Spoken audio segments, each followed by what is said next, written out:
Assalamualaikum warahmatullahi wabarakatuh. Kami dari kelompok 6 akan menyajikan tentang mitigasi dan dampak bencana banjir terhadap keruntuhan jembatan kayu tanam dan perbaikannya. Disusun oleh Nabila Nurqoriah dan saya sendiri, Ona Febriani. Yang pertama yaitu sejarah atau kejadian bencana.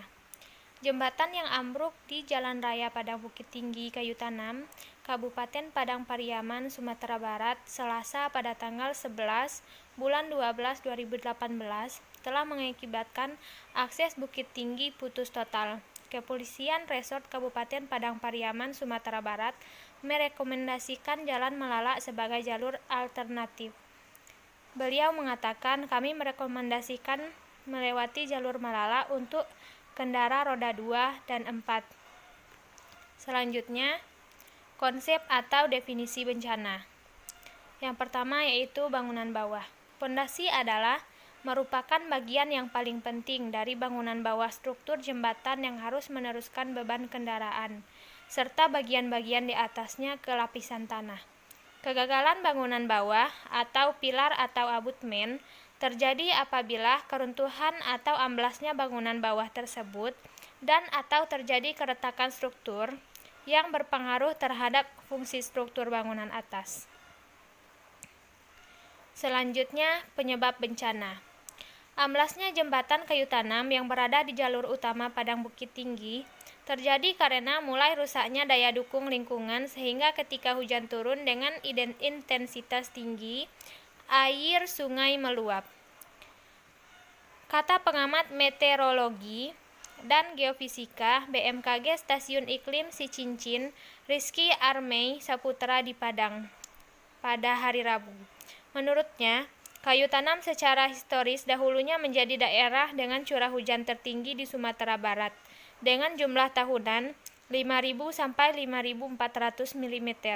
Sehingga berdasarkan data curah hujan saat kejadian pada Senin 10 Desember 2018, hujan terjadi sejak pukul 16.00 sore dan sangat lebat pada pukul 16.40 waktu Indonesia Barat, selama 40 menit hingga pukul 17.20 waktu Indonesia Barat. Selanjutnya, karakteristik dan sifat bencana. Terdapat beberapa karakteristik ataupun sifat yang akan terlihat apabila suatu jembatan akan mengalami keruntuhan, antara lain yaitu kerusakan lantai yang terjadi pada jembatan kayu tanam, yaitu terdapat retakan-retakan dan juga aspal yang sudah berlubang. Selanjutnya, tanah. Kondisi tanah di sekitar jembatan kayu tanam mengalami longsor akibat hujan deras yang terjadi. Selanjutnya, alat ukur bencana.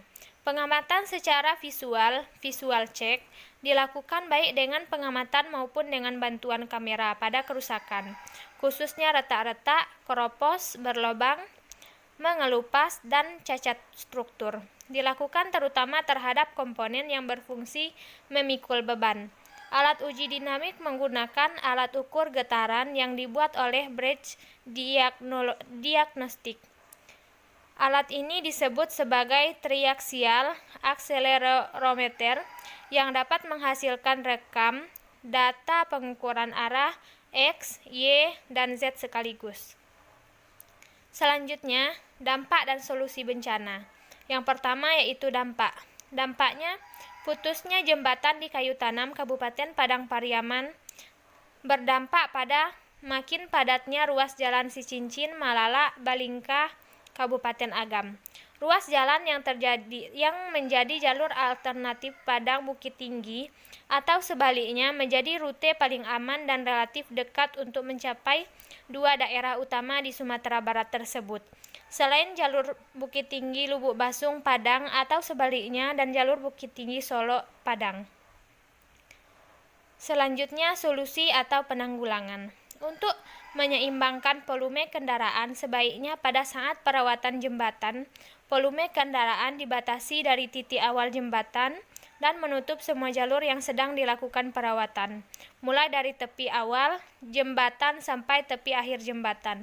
Hal ini memungkinkan kendaraan melintasi satu jalur yang terdiri dari 2 jalur yang belum dilakukan perawatan. Gunakan lajur kiri sebagai pengganti jalur kiri dan lajur kanan pengganti jalur kanan. Dengan hal ini keseimbangan beban kendaraan akan tercapai. Terima kasih, sekian penyajian materi dari kelompok kami. Assalamualaikum warahmatullahi wabarakatuh.